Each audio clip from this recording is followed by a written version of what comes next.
Standing back here, I'm seeing the ceiling is looking much darker than it did in the room. So you have to believe me when I tell you there are times when it is indistinguishable from the wall, and sometimes it even looks a little darker, which is the craziest thing ever. But this color is just amazing. And this is with nothing in the room. When there's furniture and artwork and window treatments, it's going to be completely different. So if you ever paint your room a color and you're just like totally overwhelmed by it, just remember that's just the backdrop.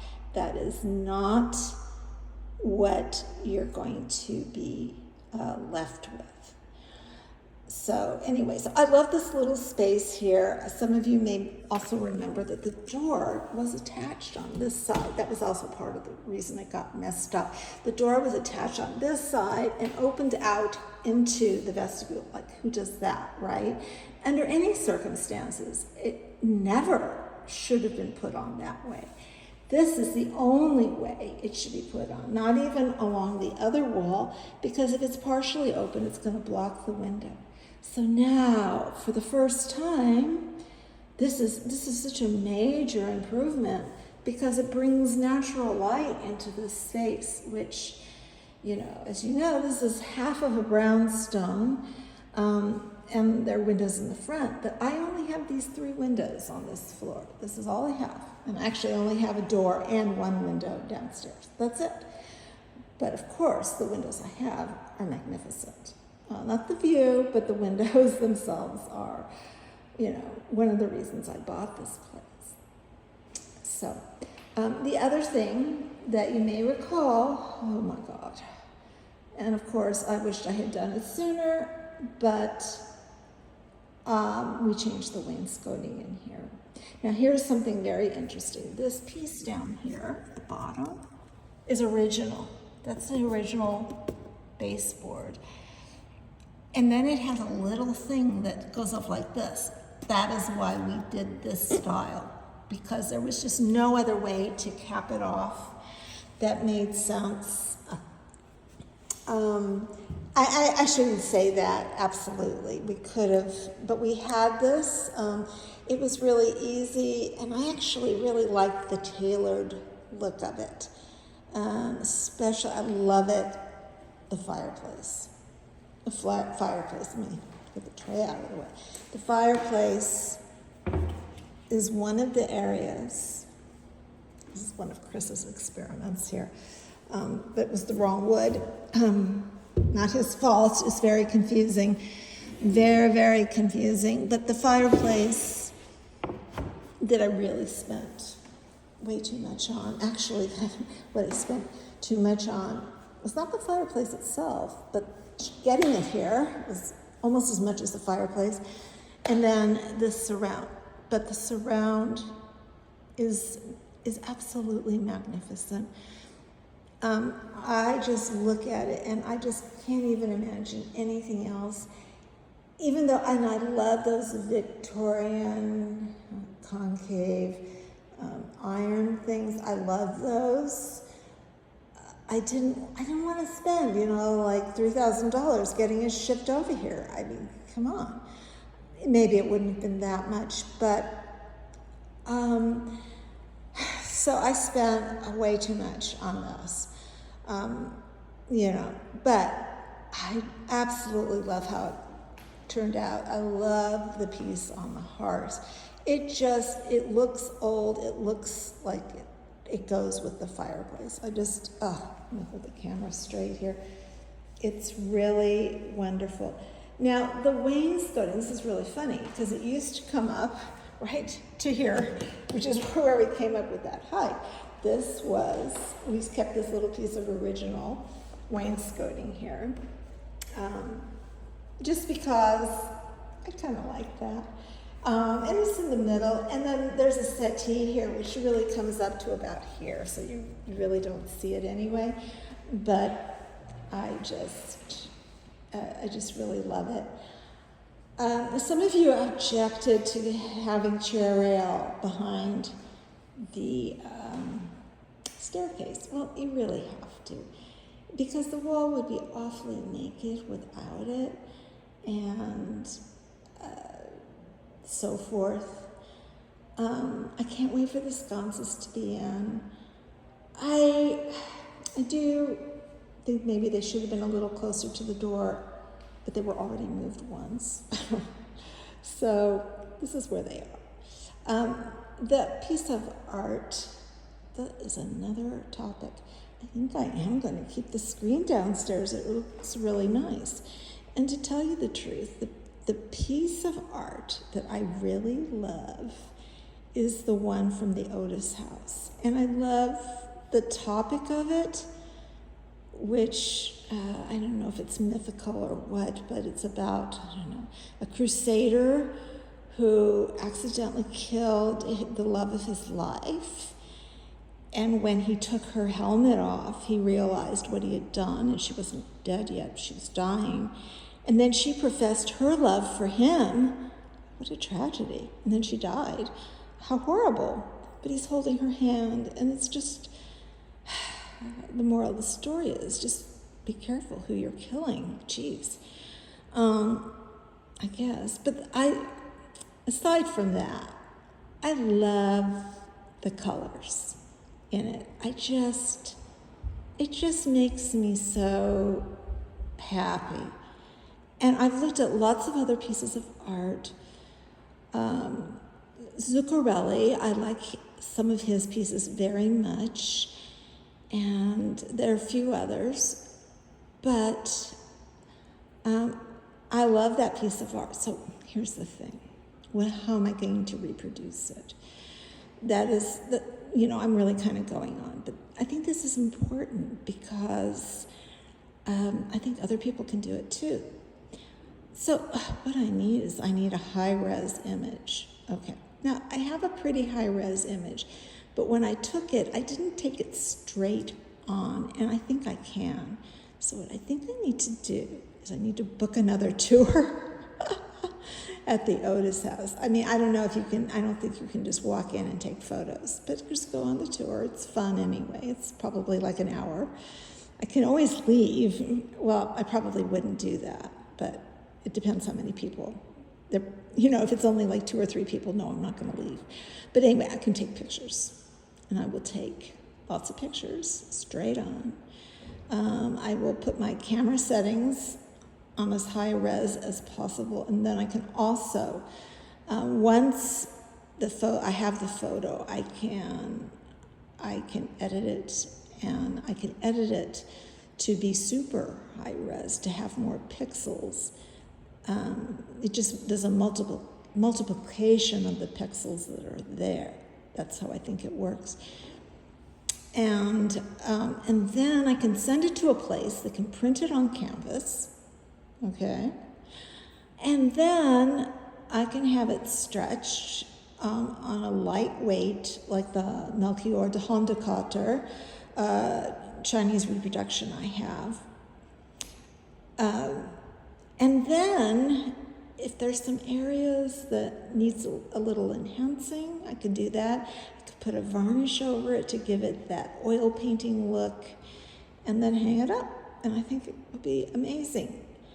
So the question is, why don't I just have an artist copy it? It's a really good question. I could do that. I am going to explore it. I'm going to talk to Chris. I mean, he is an artist. I'm not going to have him do it because he's going to charge me $20,000, and he should. I'm not paying that. I would pay $2,000 or $3,000 tops $3,000. So like a young student, maybe, he was very talented, that they probably, love to make $3,000 for doing that. But I love the idea of getting a very, very high quality G-clay print on canvas and stretched. And I want to do that with some other smaller art. I actually would love to do that for my art wall. in the den. Funny, as I'm walking in here, it looks so blue. But when I'm looking at it with my eyes, it's greener than it is blue.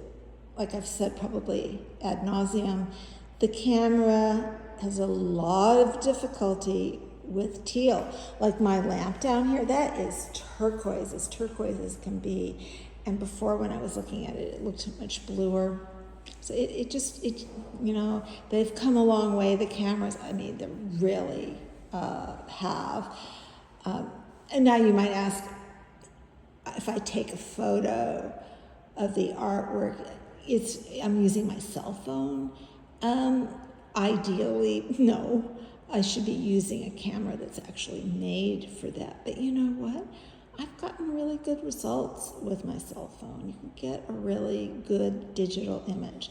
So I'm really fine with that. Okay, we are going on a half an hour for this part of the video when the light was off. So I think I need to wind this down. It's only about 775 square feet up here. It's very spacious. I could have easily 30 people here for a party, especially if they spilled over into the den. I did have a big party once, and it was so much fun. And even in the old kitchen, you can fit a lot of people. You could fit, 8 or 9, 10 people here, just hanging out here in this whole area, having a convo. And it's really a pleasure. No, the microwave is not staying. The reason it's here, and I haven't gotten another one, is because, and it's calmed down some, but I'm using this for storage, or I was. We've been able to take a lot of it out, so I can think about doing that. I use this every day. My little toaster oven, I use it every day from Breville. Oh my God, I love it. I don't know, it got moved over or something. I don't know why. I did have some cleaning people here last week. But anyway, I think it's 17 inches, and it is so sweet.